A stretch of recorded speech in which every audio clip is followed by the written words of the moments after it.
sociaux lorsque vous étiez encore jeune? J'étais toujours sensible aux problèmes des autres et problèmes de société. J'ai toujours eu... je me mettais toujours à la place des autres. Ou quand j'ai grandi là, et je suis... moi je suis père d'une fille qui a 15 ans. Quand je vois une fille par exemple mariée à la coutumière dans la classe et tout, je me dis mais ça aurait pu être ma fille. Je pense que ça part toujours de cette histoire de se mettre à la place des autres et aussi du fait que ces gens n'ont pas, leur voix n'est pas entendue. On ne leur donne pas voix au chapitre. On parle à leur place.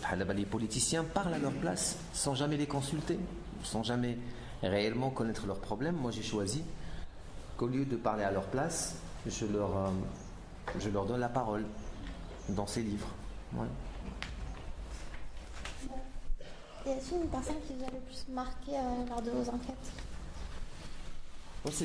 Sur d'autres femmes, c'est des histoires qui m'ont toutes marqué quelque part, hein, parce que chaque fois il y a quelque chose de tragique dans les histoires, que ce soit dans les mariages coutumiers, l'Atlas, que ce soit dans les femmes qui travaillent dans les champs agricoles de Berkane, que ce soit les femmes qui travaillent dans les bars de Casablanca, que ce soit les femmes de Khassountet, c'est-à-dire les femmes qui ont subi de la torture dans les années 70 et qui m'ont raconté cette torture-là dans les petits grottes presque, c'est pas des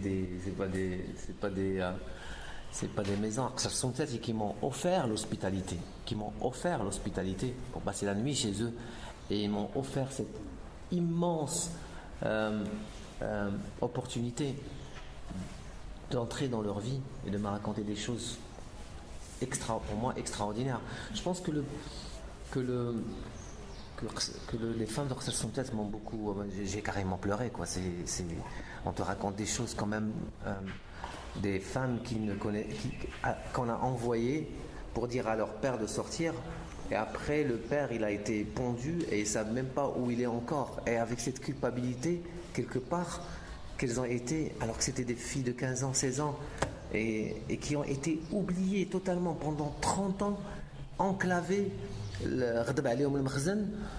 et donc ils ont été oubliés, et ça tu te dis quand même comment tu ça c'était quand même assez, mais toutes les histoires ont leur côté tragique. Malheureusement il n'y a aucune histoire qui est joyeuse, même si moi je suis quelqu'un de joyeux, j'adore rigoler, quoi. Mais ça toutes ces histoires là se valent, parce que dans le malheur, moi je ne compare pas les malheurs se valent. C'est comme ouais, mais on parle beaucoup de ceux qui ont été tués par-ci, mais là non, tous les malheurs se valent, qu'ils soient en Orient, en Occident, ou qu'ils soient dans les quartiers périphériques de Casablanca ou dans l'Atlas. Chaque fois que tu as devant toi une personne qui se livre et qui te raconte quelque chose de douloureux, tu ne peux pas être insensible à ça. Et c'est important de ne pas être insensible à ça.